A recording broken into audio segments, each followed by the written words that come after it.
In the summer of 1867, census officials traveling through a small rural township recorded the presence of a boy named Timothy Caldwell. His name appeared once, written in a careful hand, aligned neatly between other households that would later fade into obscurity. His age was listed as 9. At the time, the entry attracted no attention. The countryside was filled with children of similar age. Rural records were often imprecise. Mistakes were expected. Yet the entry did not stand alone. When later examined alongside earlier parish documents, a pattern emerged. Not dramatic, not immediate, but quietly persistent. 5 years earlier, in a church registry maintained by a different clerk, Timothy Caldwell had also been listed as 9 years of age. 7 years before that, his age was recorded the same. The handwriting differed, the ink differed, the paper differed, but the number did not. No corrections were made. No margins carried notes of uncertainty. No line was drawn through the figure. No official explanation followed. The records simply accepted the repetition. In the 19th century, such matters were rarely scrutinized unless they disrupted inheritance, taxation, or military service. This one did not. At least, not yet. Timothy Caldwell's parents were described in census annotations as persons of modest means. They owned no significant property, they held no public position, they were not subjects of dispute or rumor. Church attendance records list them irregularly. Some Sundays their names appear, others they do not. They did not occupy prominent pews, they did not serve on committees, they did not sponsor events. They passed through public life without leaving impressions. When questioned later, many years after the fact, neighbors struggled to recall specific details about them. They were remembered only in fragments: quiet voices, reserved manner, a preference for distance. They spoke little of their son. This, too, was noted. In communities where children were central to conversation, their growth, their ailments, their schooling, silence stood out. Yet it was not challenged. Privacy was respected, especially when coupled with modesty. Timothy himself, however, was remembered. Not vividly, not fondly, but consistently. Neighbors described him as polite. Not merely well-mannered, but formal. He addressed adults carefully. He waited to be spoken to. He answered questions directly and without embellishment. He did not interrupt. He did not display impatience. Several recalled that he maintained eye contact longer than expected for a child. Not in defiance, not in curiosity, but in a manner that suggested evaluation. He was articulate. His vocabulary exceeded what was common for children raised in isolation and modest circumstance. He did not misuse words. He did not search for them. He spoke as though selecting from a prepared set. One neighbor recalled that he never asked questions. When spoken to, he responded. When not spoken to, he remained still. This behavior was described not as unsettling, but as unusual. At the time, unusual did not imply alarming. It simply implied difference. What was noted more often was what Timothy did not do. He did not run. Children of the township were frequently seen barefoot in the fields, chasing one another, climbing fences, falling and rising again. Timothy did not join them. He walked when movement was required. He stopped when it was not. He did not shout. His voice was soft and measured. Even when addressed from a distance, he did not raise it. Those who attempted to engage him in play found the effort difficult to sustain. He did not resist, he did not object, but he did not respond as expected. After a time, the invitations ceased. This absence of participation was initially attributed to temperament. Some children were simply born quieter. Others were frail. Yet no frailty was recorded. No illness appears in parish health notes. No prolonged absences from public view. No reports of injury. His appearance remained consistent. His posture upright. His gait steady. He did not age. This final detail emerged slowly, not as a sudden realization, but as a gradual discomfort. Those who saw Timothy infrequently noticed nothing. Those who saw him regularly began to hesitate when estimating the passage of time. He did not grow taller. He did not broaden in the shoulders.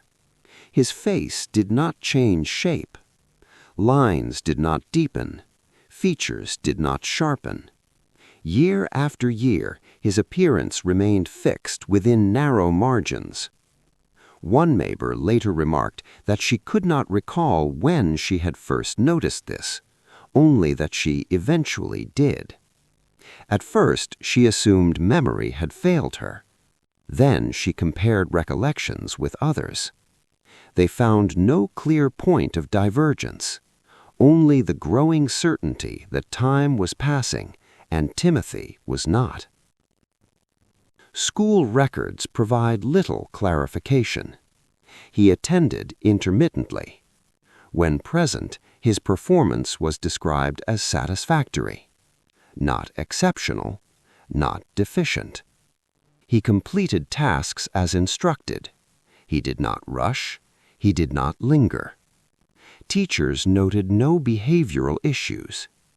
One instructor later recalled that Timothy never appeared confused, nor did he appear engaged.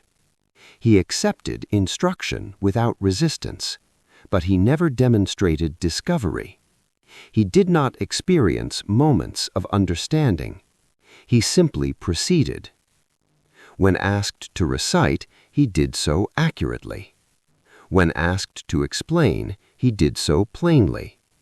No enthusiasm was recorded. No frustration either. Medical records from the period offer only fragments. Physicians were not consulted initially. There was no obvious ailment to justify their involvement. Only later, after the repetition of age entries had been noticed, did examination occur. The first physician measured height and weight.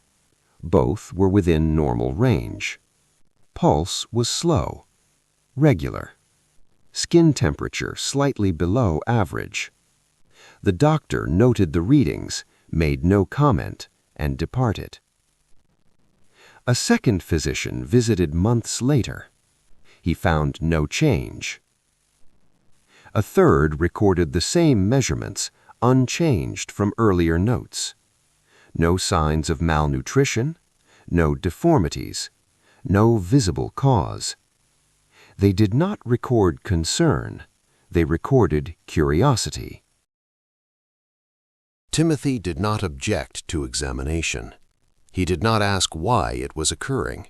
He did not display fear. When addressed directly, he responded clearly. One physician later recorded a brief exchange. He had remarked casually that Timothy appeared unchanged since their last meeting. Timothy replied without inflection, "That would be consistent." The physician noted the remark, then crossed it out. No explanation accompanies the deletion. By the late 1860s, the matter remained unofficial. No authority intervened. No institution became involved. The case did not yet warrant escalation. Yet the repetition in the records persisted. Each time Timothy's name appeared, his age remained fixed. 9. always 9. No effort was made to reconcile the discrepancy, not because it went unnoticed, but because no existing category could contain it. The records, as written, allowed for error. They did not allow for contradiction, and so the contradiction was left intact. This was how Timothy Caldwell entered public memory, not as a phenomenon, not as a mystery, but as an anomaly recorded quietly, repeatedly, and without resolution. A child who occupied time without participating in it. A name that progressed through years without advancing through age. And in 1867, this was still considered insufficient reason to intervene. For science had not yet failed. It had simply not begun to ask. Observation without progress. The first physician was invited to the Caldwell home in late autumn, several months after the census entry had been completed. There was no urgency. The request was framed as routine. Timothy's parents offered no complaint of illness. They reported no pain, no weakness, no episodes requiring attention.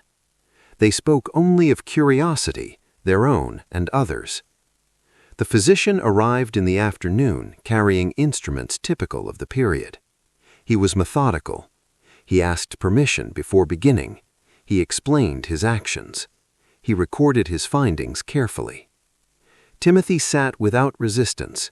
He did not fidget. He did not avert his gaze. He did not ask when the examination would end. His height was measured first. The physician compared it to figures recorded during an earlier school inspection. The number matched exactly.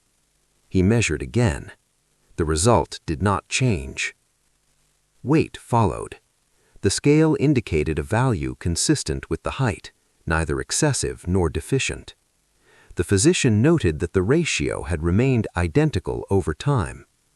This was uncommon.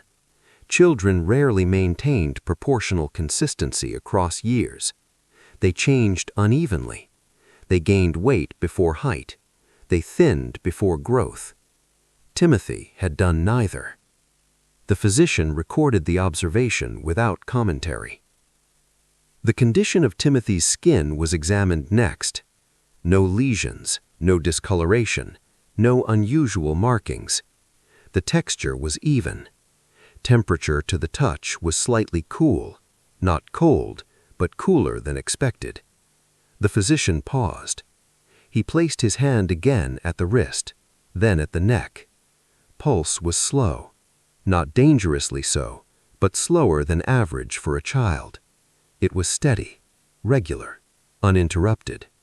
The physician counted twice to be certain. He made a notation. No inference followed. At the time, variability in pulse was considered within acceptable limits. Only extremes warranted concern. This was not extreme. Eyes were examined by lamplight. Pupillary response was normal. Movement was smooth. No tremor was observed. Yet the physician noted something he could not categorize. Timothy did not blink when the light was brought close. He did not recoil. He did not display discomfort. The eyes followed the physician's movements calmly, not passively, deliberately. The observation was written down, then softened in later transcription. The word deliberately was replaced with consistently. The examination concluded without incident. The physician departed with the assurance that no immediate cause for concern existed. He recommended no treatment, no follow-up. The matter, he believed, would resolve itself through time. This assumption was not unreasonable. Time corrected most irregularities. Months passed, then a year. Timothy was examined again, this time by a different physician. The request did not originate from the family. It came from the parish schoolmaster, who had begun to doubt his own memory. He requested confirmation. The second physician arrived with prior notes in hand. He conducted the examination independently. Height, weight, pulse, temperature. Each figure aligned precisely with the earlier record. There was no deviation, not even within the margin of expected error. The physician checked his instruments. He repeated the measurements. The numbers remained. He recorded them again. This time he added a note in the margin. No observable progression. The phrase was not common. Most children exhibited progression by default. The absence of it was rarely documented. Temperature was measured repeatedly. At times it rose to normal. At others it fell slightly below. The fluctuation was minimal, but it was consistent in pattern. Timothy's temperature never exceeded expectation. It never approached fever. It never dipped to a level suggesting illness. It hovered just beneath the median. The physician described it as restrained. The word appears only once in the record. It is not used again. Timothy spoke during the examination, not frequently, only when addressed. He answered questions directly. He did not speculate. He did not embellish. When asked how he felt, he replied, "As I did previously." When asked to clarify, he said, "No change has occurred." The physician noted the phrasing. Children were not expected to speak this way. They spoke in impressions, in feelings, in approximations. Timothy spoke in statements. Over the following years, additional physicians were consulted. Some arrived out of professional interest, others at the suggestion of colleagues. Each approached the case with a different expectation. Each left with the same records. Measurements were taken. Comparisons were made. No progression was observed. One physician attempted to provoke a response through exertion. He instructed Timothy to walk, then to run. Timothy complied. His breathing increased slightly. His pulse rose. Then both returned to baseline within moments. The recovery time was noted as unusually brief. No conclusion followed. The most frequently remarked upon detail was Timothy's awareness. This was not defined in physiological terms. It was not something instruments could measure. It emerged through interaction. Timothy listened carefully. He did not interrupt. He appeared to anticipate the direction of conversation. He responded not only to questions, but to assumptions. When a physician misnamed an instrument, Timothy corrected him, quietly, politely, without emphasis. The physician laughed. He described the boy as observant, but he wrote down the correction. Another physician recorded an exchange during a later examination. He remarked aloud that Timothy's condition would likely be attributed to error in documentation. Timothy responded, "That explanation will be favored." The physician paused. He asked Timothy why. Timothy replied, "Because it requires the least alteration." The remark was recorded verbatim. Then, in the final copy, it was abbreviated. The quotation marks were removed. The phrasing was softened. It appeared instead as "Child displays advanced reasoning."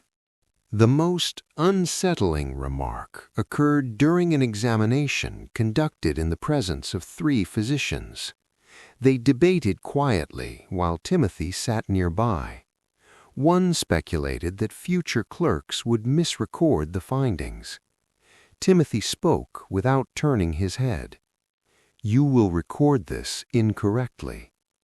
The room fell silent. The physician who heard the remark recorded it later that evening. He did not include context. He did not add interpretation. He simply wrote the sentence. In the margin, he added, "spoken calmly." In a later revision, the sentence was crossed out. No reason was given. At the time, the remark was dismissed as coincidence.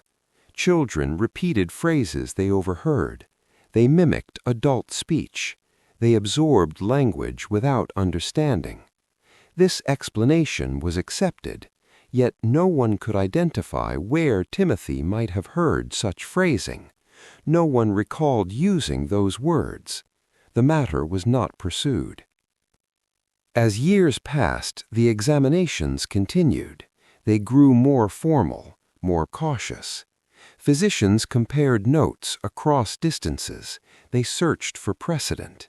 They found none that aligned completely. Some proposed arrested development. Others suggested rare congenital conditions. None could explain the absence of deterioration. Arrested development implied stagnation accompanied by weakness. Timothy did not weaken. Congenital conditions implied limitation. Timothy did not appear limited. He was restrained, but not diminished. What troubled the physicians most was not what they observed, it was what they could not induce.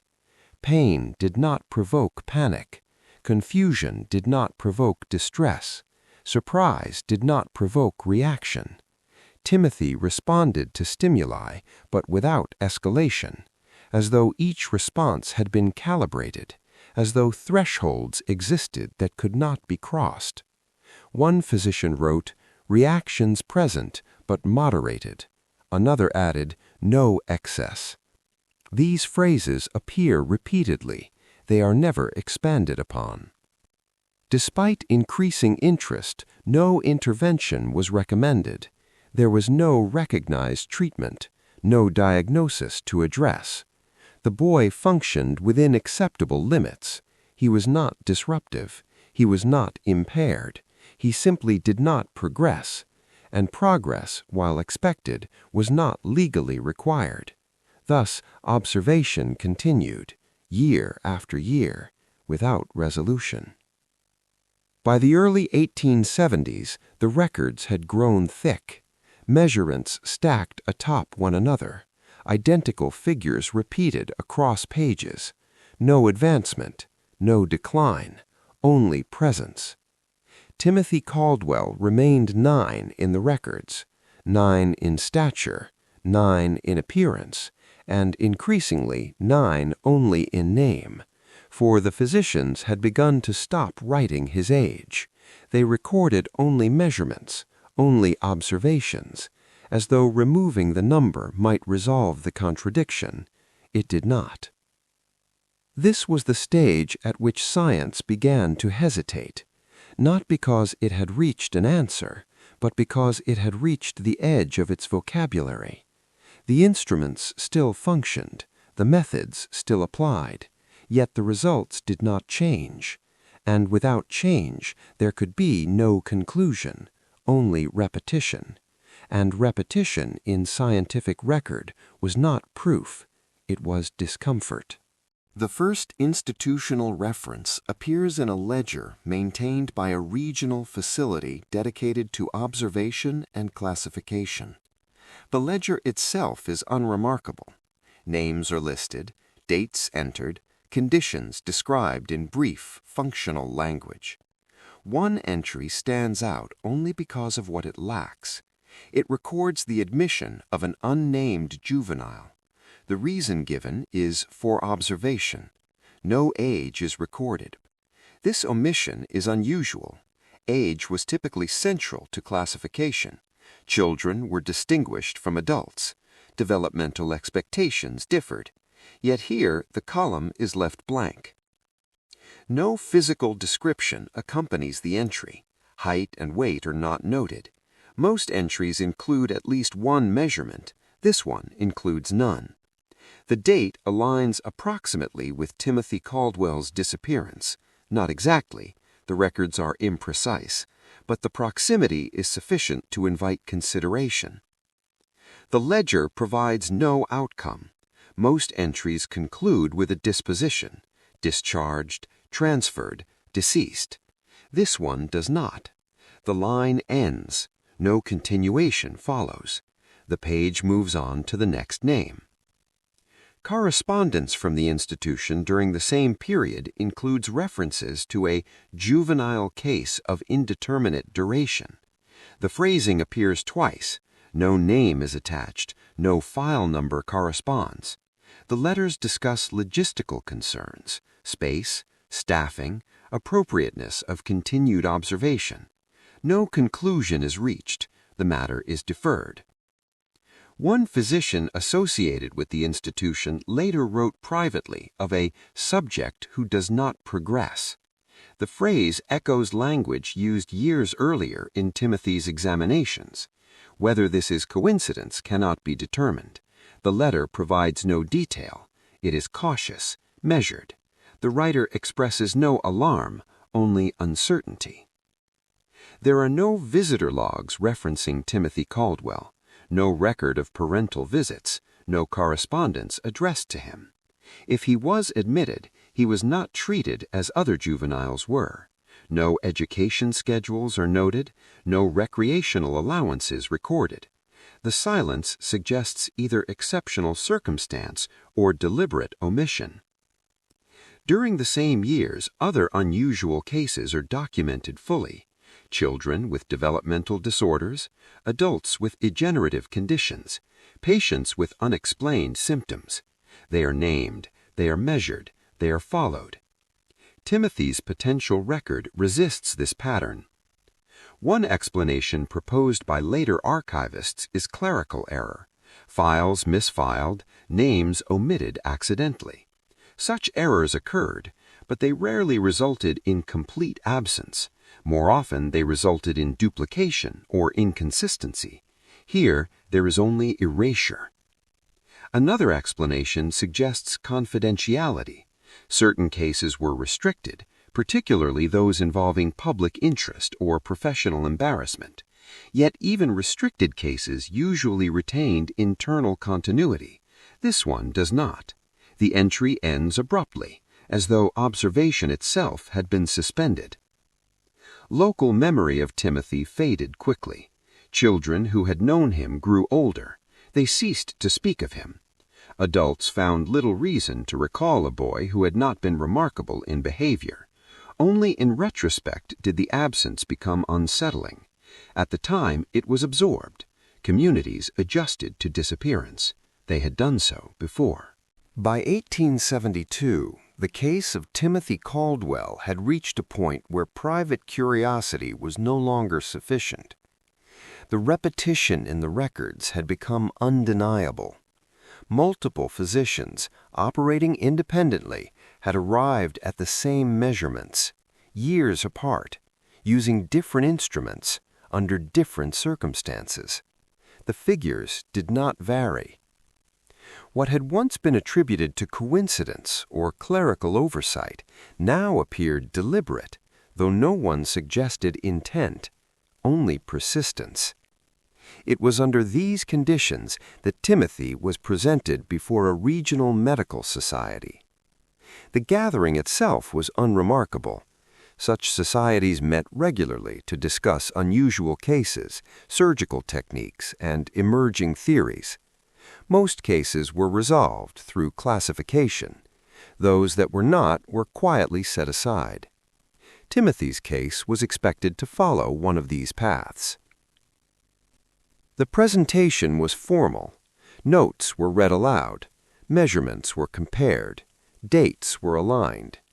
The room listened politely. Several physicians nodded as figures were repeated. Height unchanged, weight unchanged, pulse slow but stable, temperature consistently below median. The absence of deterioration was emphasized. In most cases of arrested development, decline eventually appeared. Muscle weakened, coordination faltered, cognition diminished. None of these had occurred. Timothy did not weaken. He did not sicken. He did not grow. This sequence was noted repeatedly. The physicians found it troubling not because it contradicted theory, but because it failed to engage it at all. The first proposal was arrested development. The theory was familiar. Children sometimes failed to progress due to early insult, illness, injury, deprivation. Yet such cases followed a pattern. Stagnation was accompanied by fragility. Timothy displayed none. His strength was appropriate for his size, his coordination precise, his endurance remarkable. No tremor, no atrophy. The theory was discussed briefly, then set aside. The second proposal involved rare congenital conditions, malformed organs, deficient glands, inherited abnormalities. Physicians reviewed known cases. None aligned fully. Congenital disorders produced irregularity. Timothy's condition produced uniformity. Each measurement matched the last within margins too narrow to dismiss.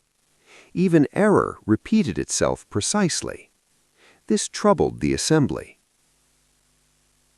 Attention turned to instruments. Perhaps the tools were flawed. Comparisons were made between devices. Results matched. Different scales produced the same weight. Different rulers produced the same height. One physician suggested that subtle progression might be masked by proportional growth. The argument was considered, then rejected. Proportional growth still required change. There was none. Timothy was present during part of the discussion. He sat quietly near the back of the room. He was not restrained. He was not concealed. Several physicians noted that he appeared to listen, though no one was certain. When addressed directly, he responded calmly. When not addressed, he remained still. No nervousness was observed. Children unfamiliar with such environments often displayed agitation. Timothy did not. Examinations resumed, more thorough than before. Reflexes were tested. Response times measured informally. Pressure applied to joints. Heat and cold applied to skin. Timothy reacted appropriately. Withdrawal occurred when expected. But one physician noted something subtle. The reaction appeared to begin slightly before contact. At first, this was attributed to anticipation. The physician repeated the test. He varied timing. He varied position. The same pattern emerged. The boy's eyes reacted to pain before the stimulus occurred. Not dramatically, not with alarm, just enough to be noticed. The physician hesitated. He repeated the observation privately. He invited a colleague. The colleague observed the same. The reaction preceded contact by a fraction, too small to measure, large enough to be unsettling. No explanation was offered aloud. The observation was written down carefully. The implication was not discussed openly. 19th century medicine had little tolerance for speculation unsupported by mechanism. To suggest anticipation without sensory input risked ridicule. The note remained isolated, unexplained. When the final report was compiled, the observation was removed. No justification was recorded.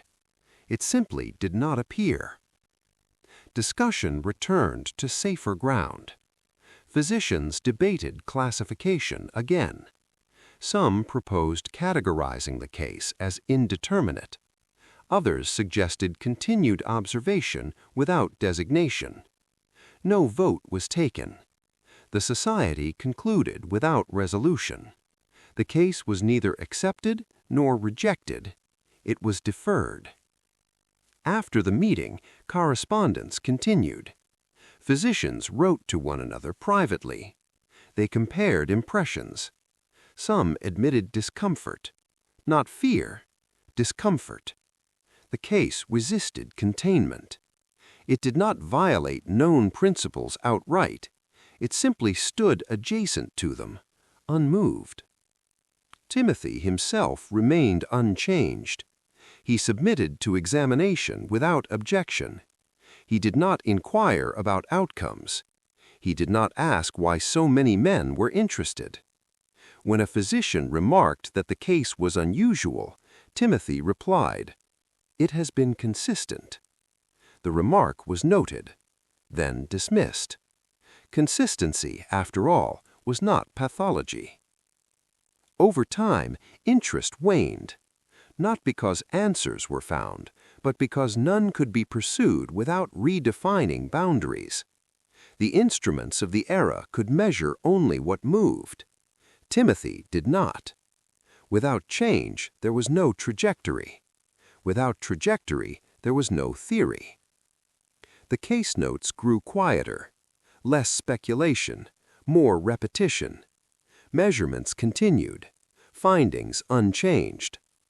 Physicians began to refer to the case indirectly. The Caldwell measurements, the static child. Names were replaced with descriptors. Even descriptors faded. By the late 1870s, Timothy was no longer presented publicly, not because he had been resolved, but because he had exhausted the language available. The final surviving draft of the Medical Society report contains no mention of the anticipatory reaction, no mention of discomfort, only figures, only dates, only absence. Science had not disproven the case, nor had it explained it. It had simply reached a point where observation no longer produced knowledge, and at that boundary it did what it often did in that era. It stopped writing. By the late 1870s, the name Timothy Caldwell ceased to appear in public documents. There was no announcement of absence, no formal acknowledgement, no singular moment marking the transition. The change occurred quietly, across pages rather than places. The census conducted at the end of the decade lists the Caldwell household without reference to a child. The column where Timothy's name had appeared for years stands empty. No strike-through is visible. No marginal note explains the omission. The line simply continues. No death certificate exists. This absence is notable only because the surrounding records are otherwise complete. Deaths from illness, accident, and age are carefully documented during the same period. Infant mortality is recorded with precision. Unexpected deaths are annotated. Even transient laborers are noted when their passing occurs within the township. Timothy Caldwell does not appear among them. There is no burial record. The parish cemetery lists names of those interred during the relevant years. The register is orderly. Dates align. Ages are estimated where unknown. Timothy's name does not appear. No grave bears the mark. No stone references the family. No funeral expense is recorded in household accounts. The absence is consistent. Local rumor filled the gap left by documentation. Accounts varied. Some claimed Timothy had been sent away to study. Education beyond the township was not uncommon for families seeking improvement. Others suggested he had been taken for treatment. Medical institutions existed in nearby cities, and unusual cases were sometimes referred outward. A third explanation circulated more quietly, that he had been removed for containment. This phrasing appears only in later recollections. At the time, it was not spoken openly. The word contained carried implications that few wished to articulate. Timothy's parents did not remain long after his disappearance. Within a year, their names also faded from records. Property was relinquished without sale documentation. The house was left vacant. Neighbors later described the departure as sudden. No farewells, no explanations. The family did not relocate nearby. They did not appear in neighboring townships. They simply ceased to exist within the region's administrative memory. School records list no withdrawal, no transfer, no explanation for absence. The line where Timothy's name had appeared is left blank. No notation indicates why. The schoolmaster later wrote that he assumed the boy had moved. Assumption replaced inquiry. Medical records from local physicians show no further examinations. The case notes end, not with resolution, but with cessation, as though the subject had moved beyond their jurisdiction or beyond their reach. The institutional ledger remains the final potential reference, the unnamed juvenile, admitted, observed, unresolved.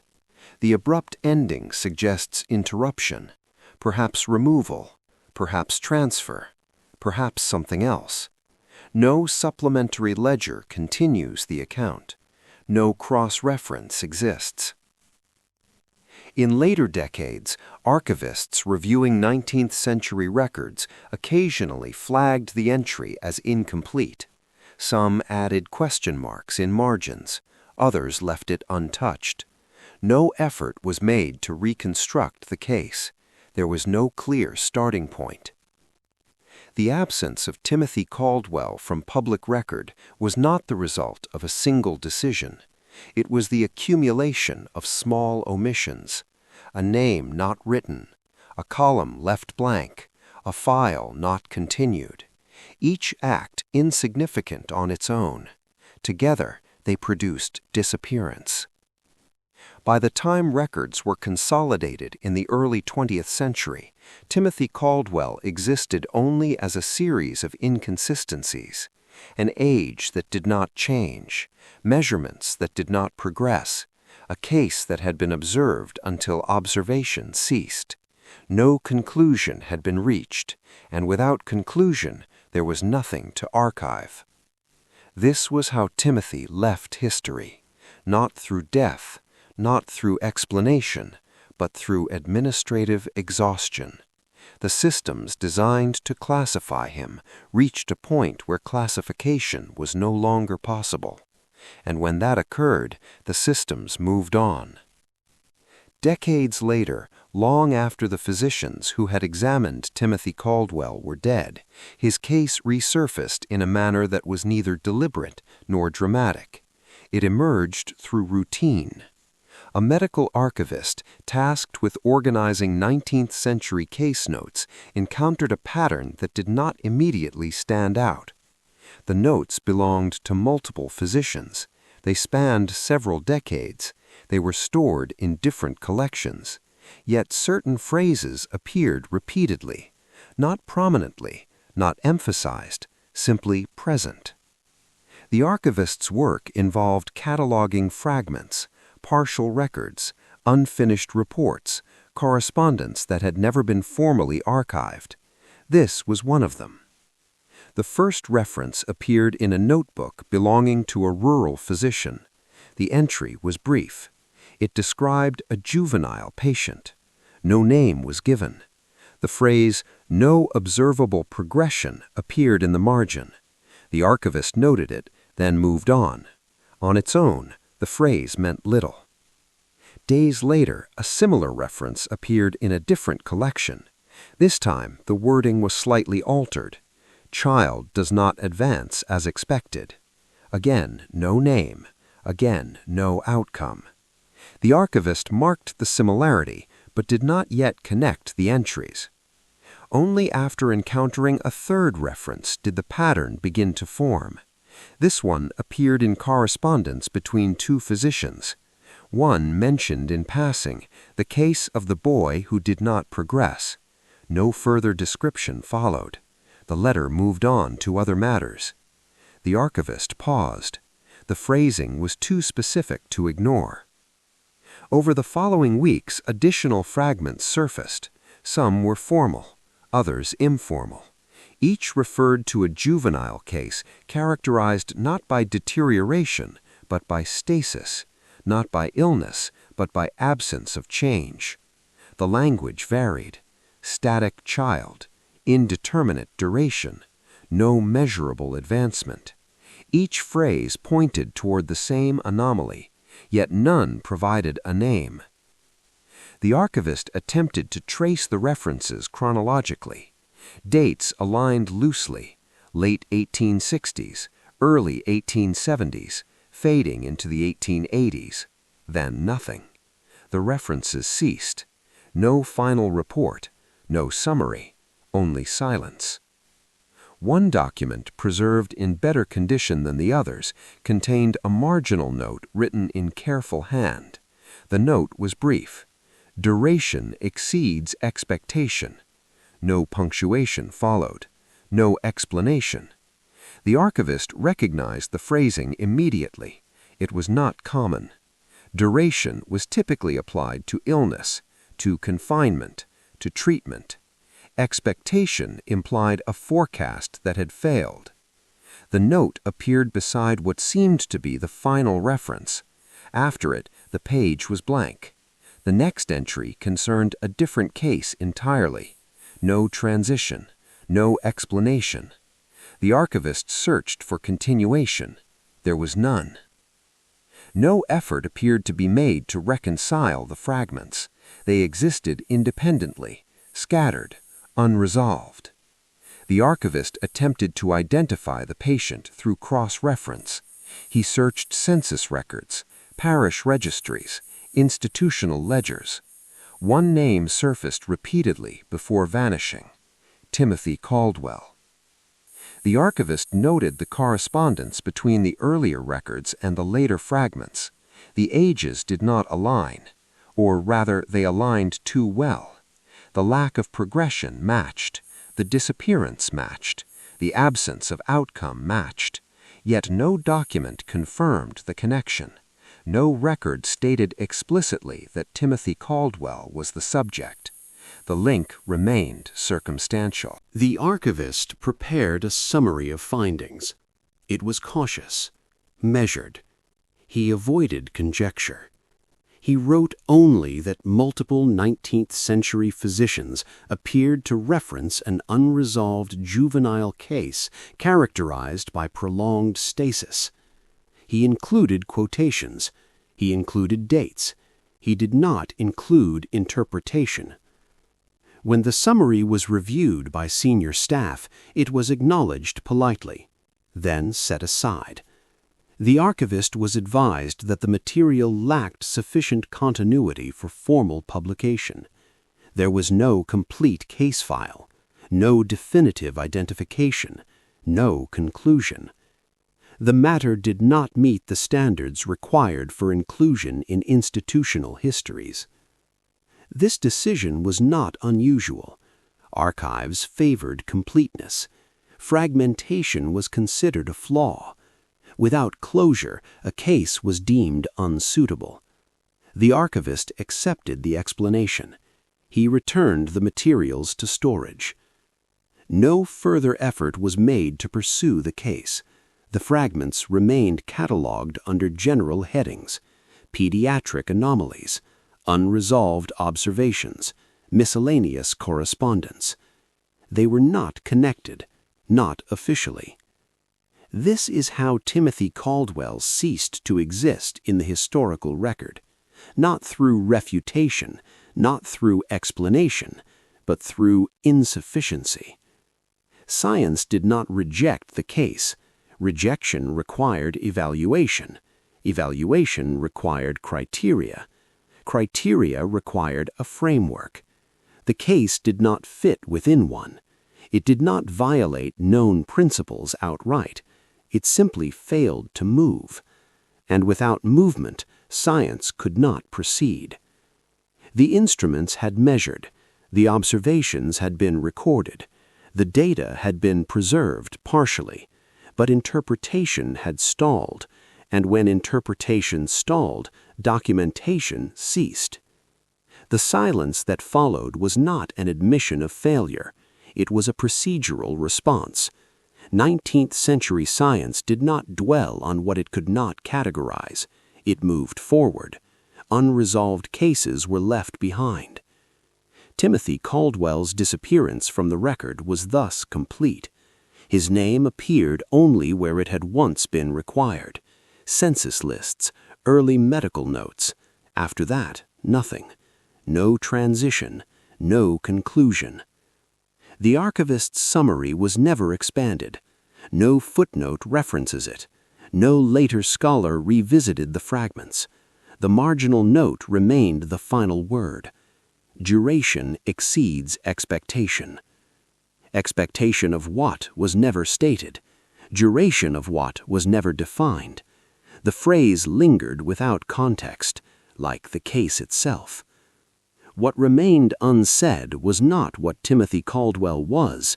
It was why no one continued to ask. In the decades that followed, medicine advanced. New instruments emerged. New theories replaced old ones. What could not be explained in the 19th century might have been addressed later, but only if it had been preserved. This case was not. There was no file to reopen, no subject to re-examine, no remains to study, only absence. Timothy Caldwell did not pass into legend. He was not mythologized. He was not remembered. He simply ceased to appear. And that disappearance, administrative, procedural, quiet, proved more enduring than any explanation might have been. For explanations invite revision. Silence does not. This is how the case ended. Not with resolution, not with discovery, but with the cessation of writing. And when writing stopped, so did existence within the record. Timothy Caldwell was not forgotten because he was understood. He was forgotten because he could not be.